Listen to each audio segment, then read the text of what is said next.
We just got these two old broken foamies and we are going to upscale them into something super special. I think this is going to be a long fish and this is going to be another cat model for Sunday. You know what's really interesting about these boards is the wood is wet, but the foam is not. So the water is still absorbed into the wood, but not in the foam.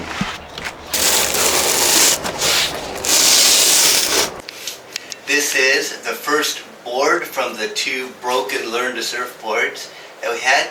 I glued it together lengthwise, and then I cut the stringers out and glued it together this way, and then I cut the little fin boxes out and put foam in there. It's really easy to do actually.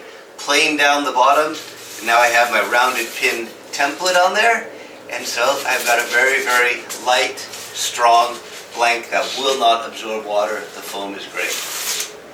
Today we're going to be putting one layer of our 2mm thick Paulownia onto our Learn to Surf foamy that was broken in half.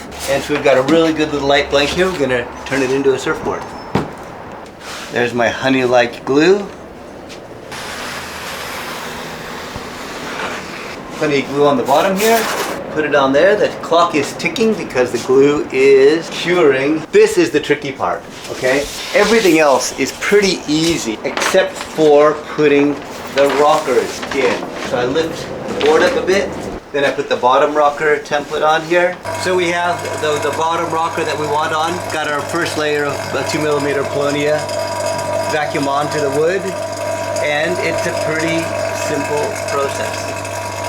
Okay, here's our Learn to Surf foamy board being upscaled. Shaping the deck, it's a regular blank now, except it has really nice dense EPS. I put the bottom on, it gets a bit of the rocker. There's two sheets of 2mm Paulownia, nice and smooth, got a nice roll here through the tail. And you would never know, other than these holes, that this is a board that was once a broken in half 8/6 foamy beginner board. Here's our Learn to Surf foamy board that was broken, put back together again, and now it's a wonderful blank. It's super light. We shaped the bottom and we put 2 layers of Paulownia on. Now I want to work on shaping the deck of the board and plan how I'm going to make the board that's in my mind. So I have with the finished rail that I want is this rail. It's a great rail, and I'm going to make this board fit that rail. And it's a bit tricky, a lot of measuring, but it's absolutely doable in your garage, and it's so fun. This started out as that broken in half foamy Learn to Surf board. We put the blank back together again. We shaped the bottom, put wood on the bottom, shaped the deck, put Paulownia sheets on the deck.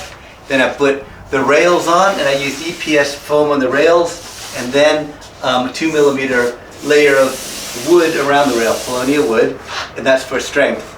Now, I usually use cork, and cork is a lot easier, and but I just wanted to be experimental, try the foam, because this is just wood and foam and glue from the foamy blanket to this.